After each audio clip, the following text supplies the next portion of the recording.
देखिए, दिल्ली और मुंबई जैसे शहरों में रहने वाले लोग अक्सर अपनी छुट्टियां ऐसी जगह पर बिताना चाहते हैं जहां पर उन्हें शांति और सुकून मिल सके। और इसी के चलते इस भीड़-भाड़ क्षेत्र में रहने वाले लोग अक्सर पहाड़ों की तरफ घूमने के लिए जाते हैं। और ऐसा ही कुछ 2014 में मौमिता दास और अभिजीत पॉल ने भी डिसाइड किया था। उन्होंने निर्णय लिया था कि इस बार की दिवाली वो अपनी देहरादून की वादियों में बिताएंगे। वहाँ पर उन्हें सुकून और शांति भी मिलेगी। लेकिन उन्हें शायद ये मालूम नहीं था कि जिस शांति और सुकून की तलाश में वो देहरादून जा रहे हैं, उन्हें वहाँ पर वो तो नहीं मिलेगा बल्कि एक दर्दनाक मौत मिलने वाली है। तो आखिर क्या हुआ था अभिजीत पॉल और मौमिता दास के साथ, चलिए आज की इस वीडियो में जानते हैं। तो नमस्कार दोस्तों, मेरा नाम है राहुल और आप लोग देख रहे हैं C4 क्राइम टीवी, जहां आपको दिखाई जाती है देश दुनिया की डार्क रियलिटी। तो इस पूरी कहानी की शुरुआत साउथ दिल्ली के लाडोसराय इलाके से होती है। यहाँ पर एक 27 साल की महिला रहती थी जिसका नाम मौमिता दास था। वैसे तो ये पश्चिम बंगाल के कल्याणी से बिलोंग करते थे, लेकिन काफ़ी समय से ये अपने परिवार के साथ साउथ दिल्ली में ही रह रही थी। बाय प्रोफेशन मौमिता दास गुड़गांव के एक स्कूल में आर्ट्स टीचर की जॉब करती थी। और यहीं पर मौमिता दास का एक दोस्त भी था जिसका नाम था अभिजीत पॉल। अभिजीत की उम्र 24 साल थी और ये कोलकाता के दमदम इलाके से बिलोंग करता था। बाय प्रोफेशन ये भी एक आर्टिस्ट था। अब ये समय था अक्टूबर 2014 का, जब मौमिता दास अपने दोस्त अभिजीत पॉल के साथ मिलकर एक प्लान बनाती है। वो उसे कहती है कि इस बार हम अपनी दिवाली देहरादून की वादियों में सेलिब्रेट करेंगे, जिसके चलते ये दोनों अपने घर से निकल जाते हैं और 21 अक्टूबर 2014 को फाइनली देहरादून पहुंच जाते हैं। अभी तक ये दोनों अपने परिवार के संपर्क में थे, अपने परिवार से कॉल पर बात भी कर रहे थे। लेकिन 2 दिनों के बाद यानी कि 23 अक्टूबर 2014 को अचानक से इन दोनों का मोबाइल स्विच ऑफ हो जाता है। घर वाले इनके मोबाइल पर लगातार ट्राई कर रहे थे। शुरुआत में उन्हें लगता है कि पहाड़ी क्षेत्र में गए हुए हैं, मोबाइल चार्ज नहीं होगा, नेटवर्क इशू भी हो सकता है, इसलिए वो ज़्यादा परेशान नहीं होते हैं। और ऐसे ही करते करते 29 अक्टूबर 2014 का समय आ जाता है। अभी तक भी इन दोनों का मोबाइल स्विच ऑन नहीं हुआ था। अब घर वाले परेशान हो जाते हैं और इसी के चलते मौमिता दास के पिता साउथ दिल्ली पुलिस स्टेशन में जाकर मौमिता दास की मिसिंग रिपोर्ट फाइल कर देते हैं। उधर अभिजीत पॉल के पिता भी कोलकाता के दमदम पुलिस स्टेशन में जाकर अपने बेटे अभिजीत की मिसिंग रिपोर्ट फाइल कर देते हैं। अब दिल्ली में मौमिता दास की मिसिंग रिपोर्ट फाइल होने के बाद दिल्ली पुलिस उसके मोबाइल नंबर को सर्विलेंस पे लगा देती है।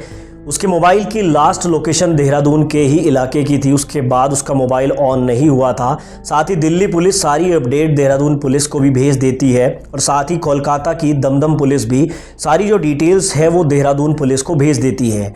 अभी तक इस मामले की जो छानबीन है वो बड़े लेवल पर स्टार्ट नहीं हुई थी, लेकिन 31 अक्टूबर 2014 को कुछ ऐसा होता है जिसके बाद पुलिस हरकत में आती है। दरअसल 31 अक्टूबर को देहरादून पुलिस को एक अनआइडेंटिफाइड डेड बॉडी मिलती है जो किसी मेल की थी।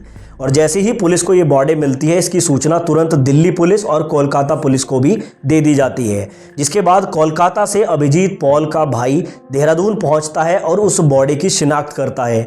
और वो देखते ही पहचान लेता है कि ये डेड बॉडी किसी और की नहीं बल्कि उसके भाई अभिजीत पॉल की है, जो कुछ दिन पहले ही मौमिता दास के साथ घूमने के लिए देहरादून आया था। अब यहाँ से इस केस में एक ट्विस्ट आ जाता है। इसी के चलते दिल्ली पुलिस एक टीम बनाकर देहरादून भेजती है और इस केस की छानबीन शुरू कर दी जाती है। सबसे पहले मौमिता दास की CDR यानी कि कॉल डेटा रिकॉर्ड निकाला जाता है, जिसमें मालूम चलता है कि मोबाइल ऑफ होने से पहले मौमिता के नंबर से राजू दास नाम के एक व्यक्ति को कॉल किया गया था। और उसके बाद 24 तारीख को मौमिता दास का मोबाइल ऑन हुआ था। उस मोबाइल से सिम को चेंज किया गया था और उसमें एक नया सिम डाला गया था। और इस नए सिम की जब डिटेल्स निकाली जाती है तो ये जो नया सिम है ये भी राजू दास नाम के एक व्यक्ति रजिस्टर होता है। यानी कि पुलिस को यहाँ पर पहला सस्पेक्ट मिल चुका था। अब उन्हें किसी भी तरह से राजू दास को ढूंढना था, क्योंकि इस केस में क्या हुआ है, मौमिता दास को क्या हुआ, साथ ही अभिजीत की हत्या कैसे हुई, इसका खुलासा केवल राजू दास ही कर सकता था। अब पुलिस राजू दास नाम के इस व्यक्ति की जब डिटेल्स निकालती है तो मालूम चलता है कि उत्तराखंड के ही संगरोली गाँव का रहने वाला है और पेशे से ये एक टैक्सी ड्राइवर है और ये एक बोलेरो गाड़ी ऑन करता है जिसको ये पहाड़ों में टैक्सी के रूप में चलाता है। अब पुलिस इसकी छानबीन शुरू कर देती है, लोगों से पूछताछ की जाती है और कुछ ही समय के बाद पुलिस इस राजू दास नाम के व्यक्ति को सड़क पर इसकी गाड़ी के साथ पकड़ लेती है। पुलिस इसे अरेस्ट करती है और थाने लाकर इससे पूछताछ शुरू करती है। पुलिस सबसे पहले से मोमिता दास और अभिजीत पॉल की फ़ोटो दिखाती है तो ये इन दोनों को पहचानने से इनकार कर देता है, लेकिन पुलिस इसे कहती है कि अगर तुम इन दोनों को नहीं जानते, तुम इन दोनों से कभी मिले नहीं हो, तो आखिर मोमिता दास का मोबाइल तुम्हारे पास कैसे आया और क्यों तुम अपना सिम मोमिता दास के मोबाइल में डालकर चला रहे हो। अब यहाँ पर राजू दास फंस गया था और इसी के चलते जब सख्ती से इसके साथ पूछताछ होती है तो ये अपना मुंह खोलता है और ये कहता है कि ये मोमिता दास और अभिजीत पॉल को जानता है और ये कुछ दिन पहले इन दोनों से मिला भी था। अब ये पुलिस को बताता है कि 23 अक्टूबर 2014 को मोमिता दास ने कहीं से इसका नंबर लेकर इसे कॉल किया था क्योंकि उसे टैक्सी बुक करनी थी टाइगर फॉल तक जाने के लिए।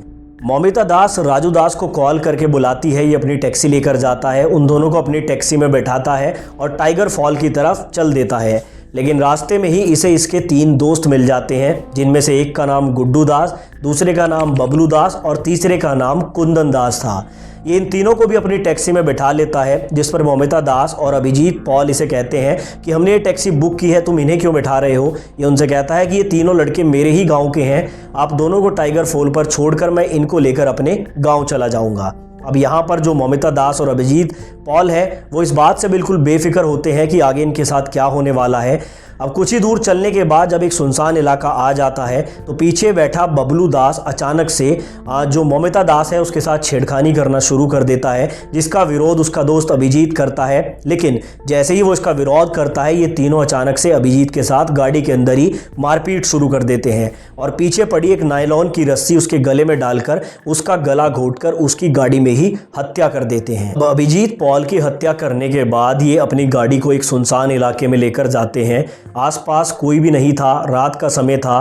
मोमिता दास लगातार मदद के लिए चीख रही थी लेकिन वहां पर उसकी मदद करने वाला कोई भी नहीं था। ये तीनों लड़के 20 से 30 साल की उम्र के बीच के थे और एक सुनसान जगह पर जाकर ये बारी बारी से मोमिता दास के साथ गलत हरकत करते हैं। ये तब तक उसे नहीं छोड़ते जब तक इनका मन नहीं भर जाता है और अपना मन भर जाने के बाद इन्हें लगता है कि अगर इस लड़की को ऐसे ही छोड़ दिया तो ये पुलिस में जाकर रिपोर्ट करेगी और इन चारों को पकड़वा देगी और इसी के चलते ये गला घोंटकर मोमिता दास की भी हत्या कर देते हैं। अब ये उन दोनों की डेड बॉडी को गाड़ी में ही रखते हैं और प्लान बनाते हैं कि ये एक नदी में जाएंगे और वहाँ पर इनकी डेड बॉडी को फेंक देंगे ताकि ये डेड बॉडी किसी को मिले ही ना। और इसी के चलते वो रात के तकरीबन 10 बजे नज़दीक के ही एक नदी के पास जाते हैं और वहाँ पर वो मोमिता दास की डेड बॉडी को नदी में फेंक देते हैं। जैसे ही वो अभिजीत पॉल की डेड बॉडी को नदी में फेंकने वाले थे तभी सामने से एक गाड़ी आ जाती है और ये अचानक उस पुल से भाग जाते हैं और आनन फानन में अभिजीत पॉल की डेड बॉडी को ये एक खाई में फेंक देते हैं। और इसी के चलते 31 अक्टूबर 2014 को किसी व्यक्ति की नज़र इस डेड बॉडी पर पड़ती है। वो पुलिस को कॉल करता है और पुलिस इस डेड बॉडी को निकाल लेती है और इसकी सूचना दिल्ली पुलिस और कोलकाता पुलिस को भी देती है, जहां से अभिजीत पॉल की डेड बॉडी की शिनाख्त हो पाती है। राजू नाम का टैक्सी ड्राइवर पुलिस को ये भी बताता है कि उनकी हत्या करने के बाद इन्होंने उनका सारा सामान भी लूट लिया था, जैसे कि उनके बैग, उनका मोबाइल, उनका पर्स, उनके पास जो भी पैसे थे वो भी लूट लिए थे, साथ ही उनके कपड़े तक उतार लिए थे।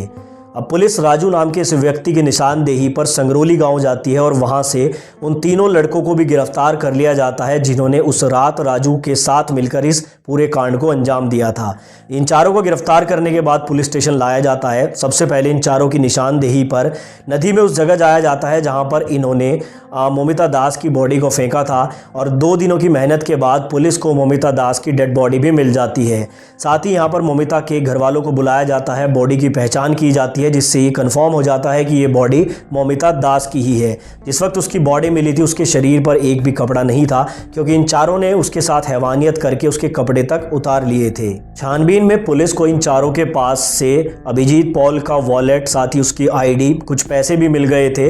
इन दोनों के बैग इन्होंने एक झाड़ियों में फेंक दिए थे, जो कि पुलिस ने बरामद कर लिए। अब सारे सबूत और गवाहों के आधार पर पुलिस इनकी जुडिशियल कस्टडी लेकर इस केस की छानबीन शुरू करती है और लंबी छानबीन के बाद 2018 में फाइनली जो निचली अदालत है वो इन चारों को सजा सुनाती है। इसमें मुख्य आरोपी राजू को मानते हुए उसे फांसी की सजा सुनाई जाती है, साथ ही इन तीनों को उम्र कैद की सजा भी सुनाई जाती है। उसके अलावा सबूत मिटाने, पुलिस को गुमराह करने के चार्जेस भी इन पर लगाए जाते हैं और उम्र कैद के अलावा 7 साल की इन्हें अन्य सजा भी दी जाती है। साथ ही 50-50 हज़ार का जुर्माना भी इन पर लगाया जाता है। अब निचली अदालत के इस जजमेंट को लेकर ये उत्तराखंड हाई कोर्ट जाते हैं और जहां पर फिर से एक लंबी सुनवाई के बाद फाइनली अप्रैल 2024 में ऊपरी अदालत निचली अदालत के फैसले को बदलते हुए इन चारों को बेल दे देती है। दरअसल उत्तराखंड हाईकोर्ट कहती है कि इन चारों के खिलाफ कोई भी पुख्ता सबूत नहीं है, ना ही कोई ऐसा आई विटनेस है जिसने इन चारों को ममिता दास और अभिजीत पॉल के साथ देखा हो, ना ही अभिजीत पॉल की हत्या करते हुए किसी ने इन्हें देखा है, ना ही ममिता दास के साथ दरिंदगी करते हुए किसी ने इन्हें देखा है। और यहाँ पर उत्तराखंड हाईकोर्ट कहती है कि लैक ऑफ एविडेंस के चलते इन चारों को बेल दे दी जाएगी और इसी के चलते ये चारों फाइनली मई 2024 में जेल से रिहा हो जाते हैं। हालांकि इन चारों ने अपना गुनाह कबूल कर लिया था, लेकिन इसके बावजूद भी लैक ऑफ एविडेंस के चलते इन चारों को बेल मिल गई। आप इस केस के बारे में क्या राय रखते हैं? कोर्ट के निर्णय के बारे में आप क्या राय रखते हैं? कमेंट में अपनी राय जरूर दें और ऐसे ही वीडियोस देखने के लिए हमारे चैनल C4 क्राइम टीवी को सब्सक्राइब करना ना भूलें।